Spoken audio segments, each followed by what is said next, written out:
Times que têm história merecem um capítulo exclusivo dentro dela. E o Olaria, que a gente vai falar hoje, tem uma história muito importante, um capítulo muito importante dentro do seu livro de histórias. E foi em 1981, quando eles venceram a Taça de Bronze, a terceira divisão, né, então Taça de Bronze.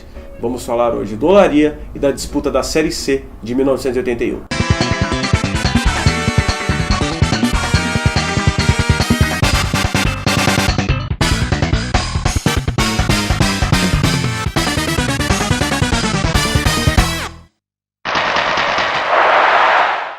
Bom, seria injusto a gente falar que o Olaria não tem a sua importância em cenário nacional. O Olaria é um time campeão nacional, tudo bem que da Série C, mas é um time muito importante para se contar um pouco a história do futebol carioca dentro do futebol brasileiro. O Olaria revelou apenas o Romário para o futebol nacional. O Romário, que deu tantas glórias, né, para o nosso futebol, foi revelado com a camisa azul e branca do Olaria. E também o Olaria é importante porque foi o último time da vida e da história do Garrincha dentro do futebol. Garrincha, pelo menos para mim, o jogador mais genial da história do futebol brasileiro, para mim o jogador mais habilidoso, que tinha melhor controle da bola, incomparável com qualquer outro, até mesmo com o Pelé, que tinha qualidades melhores, só que na questão de finta e de domínio de bola, de drible, Garrincha foi o melhor de todos, não só no Brasil, mas no mundo, na história do futebol inteiro. O Olaria tem essa importância de ter dado ao Garrincha a oportunidade de ter terminado a sua carreira lá, dignamente, no ano de 1972. Só que 9 anos depois, o Olaria conquistou o título mais importante de sua vida, né? Embora tenha aí feito grandes campanhas em campeonatos cariocas, desde 1915, que foi o ano da sua fundação, e 81 foi o ano, né, da conquista da Série C. Então a gente vai descrever aqui, jogo a jogo, como foi essa campanha do Olaria, importantíssima aí para a história desse time aí do subúrbio do Rio de Janeiro. No ano de 1980, o Olaria tinha acabado de revelar o Romário para o futebol. O Romário estava jogando nas categorias de base do Olaria. Saiu, seguiu seu rumo. Só que o Olaria, em 1981, montou um time bom para a disputa da Série C do Campeonato Brasileiro. Um time que tinha Lulinha, Ailton, Chiquinho, Paulo Ramos, e treinado pelo René Simões, que hoje treina aí vários times grandes aí no futebol brasileiro. E pelas mãos do René Simões, o Olaria foi um time com um padrão de jogo muito bom e que se destacava nas competições que atuava, principalmente nesse Campeonato Brasileiro. E esse Campeonato Brasileiro de 1981 era disputado numa fórmula meio que mata-mata. Ele tinha a primeira fase, a segunda fase e por aí ia. E no primeiro confronto que o Olaria teve, que foi contra o Colatina do Espírito Santo, a equipe conseguiu vencer por 3-1 e no segundo jogo, no Rio de Janeiro, conseguiu manter o resultado em 1-1.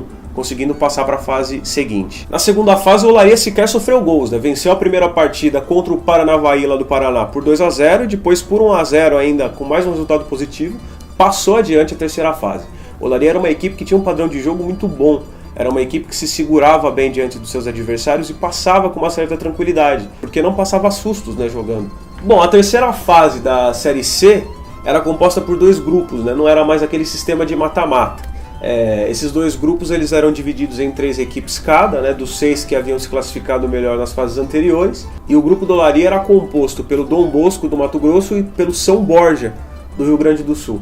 O Olaria se classificou em primeiro e o seu adversário seria o Santo Amaro. Santo Amaro também é uma equipe que deve ser muito respeitada lá de Pernambuco, uma equipe tradicional que foi sucumbindo com o tempo também, mas que, fazendo essa final com o Olaria, mostra e demonstra, né, a todos que gostam de futebol como ela tinha força naquela época. Era uma equipe, claro, como o Olaria, não grande como os grandes do estado, mas era uma equipe que impunha respeito, que jogava um bom futebol e que representava bem o seu estado em competições nacionais. E embora a equipe tenha sido montada pelo René Simões, quem foi o técnico do campeonato aí foi o Duque, um técnico que conseguiu desenvolver um trabalho ainda melhor que o do René. O René montou essa equipe e o Duque foi lá e seguiu em frente com essa equipe para ser campeão. Bom, e o Olaria enfrentou o Santo Amaro naquela final, e o Santo Amaro tinha uma campanha um pouco melhor que o Olaria naquela ocasião. Então o campeonato ele seria decidido em Recife, né? E não no Rio de Janeiro como o Olaria gostaria que fosse. Porém, o primeiro confronto da final, o Olaria já não deixou dúvidas que seria campeão de uma forma tranquila. Afinal, venceu por 4-0 a equipe do Santo Amaro já no primeiro jogo, eliminando qualquer problema na segunda partida, apenas levando a partida para Recife para administrar esse resultado. Tanto que foi isso que eles fizeram. Santo Amaro venceu por 1-0 o confronto de volta, só que não teve força para buscar os outros 3 gols que faltavam para pelo menos levar a decisão para os pênaltis. E o Olaria se sagrou o grande campeão da Série C do ano de 1981. Bom, o campeonato de 1981 para o Olaria representa a história de um time muito querido por todos os cariocas que gostam de futebol. Uma equipe que um dia teve em seu elenco o Romário, o Garrincha, o Chiquinho, o Paulo Ramos, o Wilton, o Azul, Mehmet Aurélio, que fez história lá na Europa jogando pela Turquia, o Siston, o Robert Meia, que fez história no Santos, o Ricardo Rocha em 96, pouco tempo depois aí de jogar pela seleção brasileira, o Pedrinho, que fez história no Vasco, grandes nomes do banco de reservas, grandes técnicos como Antônio Lopes, Joel Santana, René Simões, Jair Pereira. O Olaria tem história, o Olaria merece respeito. Olaria,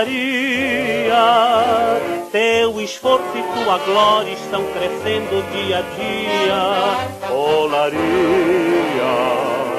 tua pujança, tua vida, e vai decaindo a torcida. Olaria,